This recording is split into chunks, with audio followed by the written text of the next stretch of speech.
What's up, Knuckles?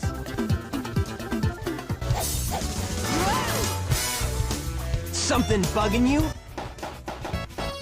No time for games, Sonic. Give me the emeralds you have, right now!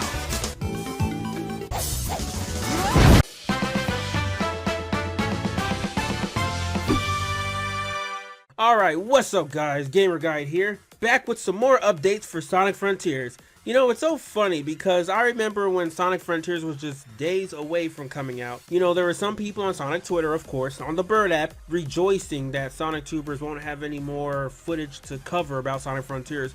Meaning that a lot of us Sonic Tubers, our channels would just die because we don't have Sonic Frontiers content to talk about anymore.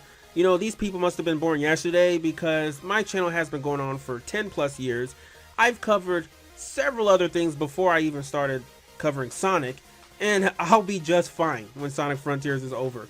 But, you know, with the DLC coming up, next year being nothing but Sonic Frontiers DLC, I got a lot more Sonic Frontiers content in me to discuss and cover because thankfully the game was good.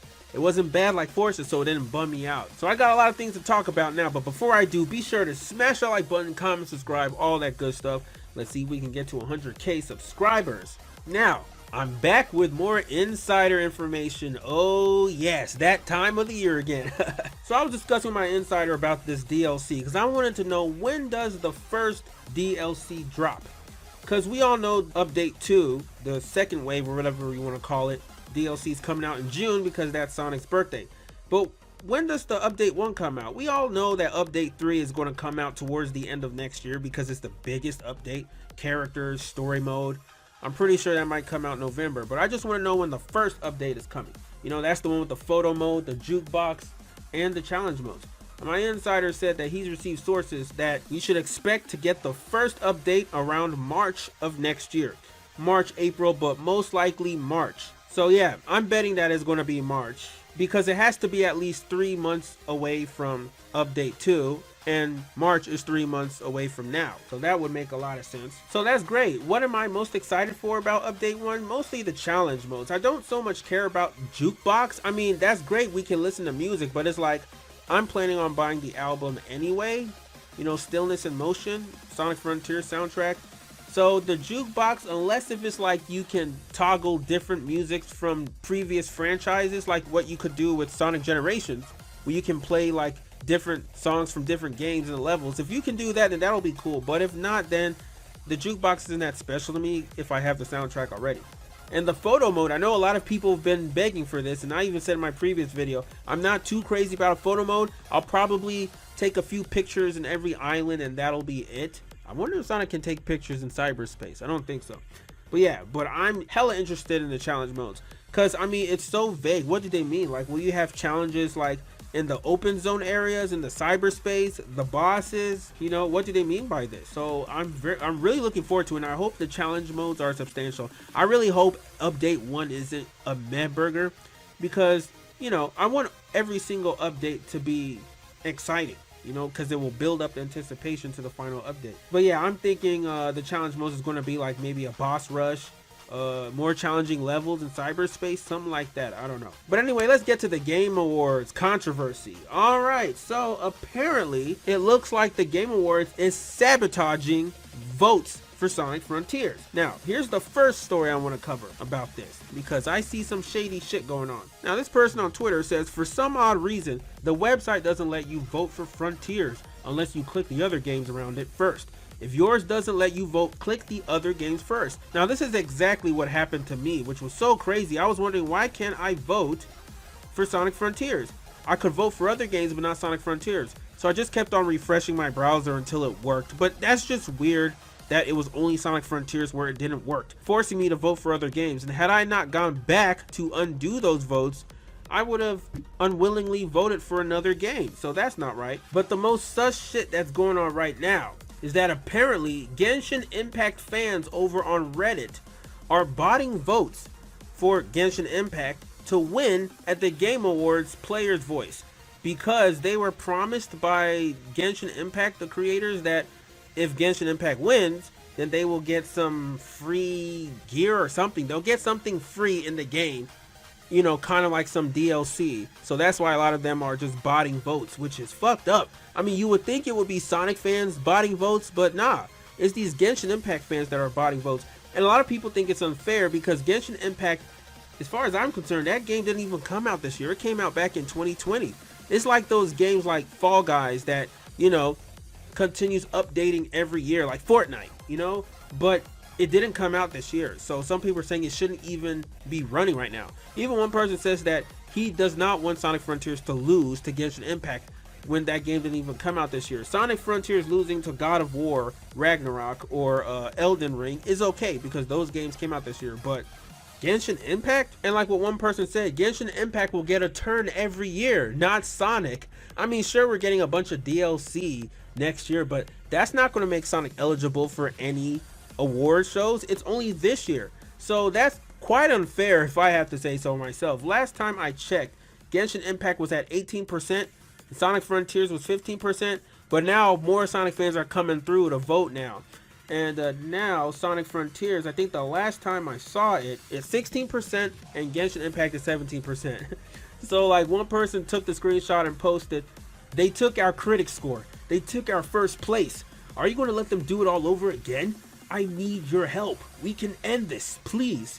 You know, that's the line that Roger Craig Smith says to Supersonic in the final boss. I love that line. So yeah, man, come on, Sonic fans. This is the one time we can get together, set aside our differences, and vote for Sonic Frontiers. I will be hella disappointed at you guys if Frontiers does not win. Don't tell me a bunch of Genshin Impact nerds on Reddit are going to make Genshin Impact win because they were promised to get something, when Sonic fans are the most passionate and compulsive fans I have ever seen. You guys better make this game win. But yeah, alright, enough of that. Let's talk about this Kishimoto livestream. It was really interesting. This Twitter page, I think it's a Japanese person that runs it, was translating things in English because that Kishimoto livestream was in Japanese. Other interesting notes about Frontiers development from the last night's Supersonic Gamer stream. So here are some interesting things Kishimoto talked about here. Now Ninja, which is the first boss you fight in Frontiers, this Ninja was really strong at first, so that only a few people from the team managed to beat it. Combat systems like Bayonetta and Devil May Cry were considered but didn't work well as a Sonic game.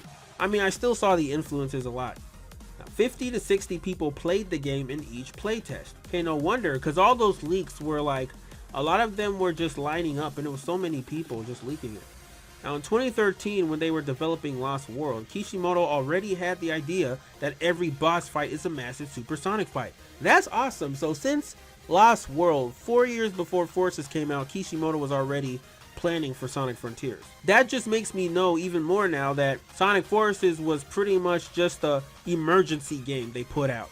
You know, just because they needed a game to come out. They weren't going to wait for like, what, 9 years for the next major Sonic game to come out? But even people are saying that Sonic Frontiers should have been delayed until November 2023.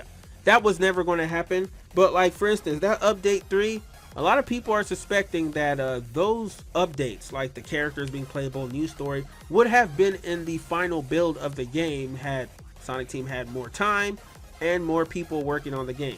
But it's whatever, you know, I don't think I would be able to wait another year for this game. I'm glad we're getting a year of DLC. You know, Nintendo does this a lot too. Like, look at Splatoon 1. When that game first came out, it was so bare bones. And then over time, more DLC came out, which was just locked content on the disc. And people enjoyed it and loved the game. Now, is that good business practice? I don't think so, because they didn't do that back in the day. But, I mean, what can you do about it? Just don't demonize Sega and Sonic Team as if they're the only people that do that. Several companies do that, even Nintendo, and they don't get half the flack. I remember some people did criticize Splatoon, and they just received heavy backlash from the Splatoon community. But anyway, Kishimoto thinks Henshin is to Kamen Rider and Ultraman Works what Supersonic is to Sonic Frontiers. Don't know what that is, but now they took 5 years to complete Giganto. Are you kidding me? Just Giganto? What about the other Titans? Because I think the Night Boss, or the Night Titan, was the best one. Now in the original Giganto boss fight, Amy appears in the sky to give rings to Sonic, while Giganto emitting beams. But it was cut because it breaks the pace. That's crazy. You know, I didn't even know that you could dodge his beam in Supersonic. You know, we all just wait for him to shoot that beam in Supersonic and you gotta block it like Dragon Ball Z style. But you can totally dodge that. crazy. Now, what they cared about the level design of Ares Island is that getting lost can be enjoyment instead of uncomfortableness. Oh yeah, I'm glad they acknowledge that you can easily get lost in Ares Island, but I didn't hate it. Ares is my favorite island in the game, but it's so easy to get lost there because a lot of the crevices and just ditches there. Now, in the original Wyvern boss fight, Sonic runs on the back of it instead of the glowing road. That's interesting. Now, Supersonic cutting through night is inspired by Goemon Ishikawa from Lupin the Third. In the original night boss fight, it runs across the whole island using the wheels, and Sonic chases it, but they scrapped the idea because it felt no different from previous Sonic games boss fights. You see, Kishimoto is listening. He's listening to the criticism and to the fans. I enjoy that. I like that, because for the past several Sonic games, you know, there's always been running final bosses since Sonic Colors. I mean, it was in Sonic Unleashed as well, but that was the first time we saw that, I think, yeah.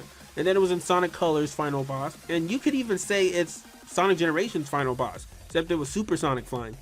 And then it was in Sonic Lost World final boss, it was in Sonic Forces final boss, like, it was just crazy. So I'm glad they changed that. Now, Tank originates from the gimmick in Asteroid Coaster from Sonic Colors. I forgot who Tank is, so if I find it, I'll put a screenshot in this video. Now, the end. The villain, the end. That's not her true appearance or her true physical appearance. According to Kishimoto, the true physical appearance of the final boss hasn't been revealed because it depends on how each one perceives what death would look like. Sonic, Sage, and we, the audience, see different things. Just to clarify, we see the entity as the moon since the symbol of death is typically the moon in fiction. We never know what Sonic and Sage see. That's crazy, because at first I was going to be like, wait, if Sonic sees a moon, then I guess Dr. Eggman blowing up half the moon in Sonic Adventure 2 really traumatized the fuck out of Sonic. Because it's like, yo, Sonic identifies death as a moon? But apparently Sonic saw something different, as well as Sage. So that's crazy. And like I even said in my review how Sonic calls the end a he, Sage calls the end an it, and we, the audience, hear a female voice when we hear the end speak. So the end is genderless pretty much. It's an entity. It transcends gender. But then like I saw some concept art from some fan artists about how they wanted the final boss to be different, because the final boss was pretty much lackluster. It was like a space shooter Galaga and just like you're shooting a planet. But like if it was like a huge eyeball or something, that would be cool, and maybe that's how Sonic or Sage sees the end. Furthermore, this person says that Kishimoto mentioned the time constraint of the development and said they didn't have much time to make the latter part of the game because of too many trial and errors in the early stage. He also added that they tried to make the best true final boss even within the restriction. I guess they did the best they could, so they just rehashed the space shooter. I mean, it wasn't bad all things considered, but in terms of Sonic final bosses, it was really underwhelming and disappointing. But yeah man, this just goes to show that Sega is the true villain. They're the enemy. They really rushed this game. Like, just imagine if this game came out last year. If Iizuka didn't get his wish of delaying the game from 2021 to 2022, we would have been fucked, bro. Yeah, hopefully with all the DLC next year, it fixes a lot of these things. I would like to fight a true final boss of the end. I think that'll be cool. And this further proves the Sonic Rose leaks even more. And I'm not just talking about Sonic and Amy. Let's go back to those leaks, because apparently I covered, or I spoiled, the villain being the moon since February of 2021 without even realizing it. That's crazy. Let's see here. Now, this is the original Sonic Rose leak. So let's cover it again. The person says, yes, that Sonic Rose info is real. It's supposed to come out next fall, but it might get pushed back to 2022 and not make it to the anniversary. That's true. Both the game and the series will revolve around the hedgehog species lore and mysteries, which is why Sonic and Amy become the central figures. Now, like I said, a lot of the things here were accurate, or it was mixing things together. But there is some truth to this. Like, there were some things that were inaccurate, but a lot of things were real. Now, for instance, this person says this game will cover ancient species lore, but the leaker thought it was hedgehog species lore, which is not true. It was ancient species lore. And obviously, since a good chunk of the beginning of the game is Sonic and Amy, and of course, when you're playtesting the games, Sega's not going to let you play the entire game, so you're just playing as Sonic and Amy. That's why leakers were calling it Sonic Rose. I'll continue saying this until it gets to some of you guys' heads. Now, the plot of the game has the main crew, Sonic, Tails, Knuckles, and Amy, traveling around the world in a new aircraft built by Tails, as they try to find an artifact connected to an ancient hedgehog civilization before Eggman does. Now, it says Sonic, Tails, Knuckles, and Amy, that's true, traveling around the world in a new aircraft. That's not a new aircraft. It's the same tornado plane Tails has been flying. Now, they're looking for an artifact. It's the Chaos Emeralds. It says it's sort of an Indiana Jones-esque type of adventure, which is true. Throughout the game, you are searching for Chaos Emeralds. You get the 7 emeralds like 4 times in the game. So yeah, it's sort of an Indiana Jones-esque type of adventure. The game is a revamp of the franchise, but it takes place in the modern continuity. It does not erase what has come before, nor is it an Elseworld type of thing like Sonic Boom was. This is also true. Now, after the game has come out, I can finally reread this and put everything in context. It's amazing. Okay, this game does not revamp the franchise. It's not a reboot. It brings everything together. It's part of the modern continuity. So that's awesome. The rest of the cast makes an appearance and they'll hop into your flying base. Okay, that one's false. They said similar to Generations. That's not true. Now, hear this part.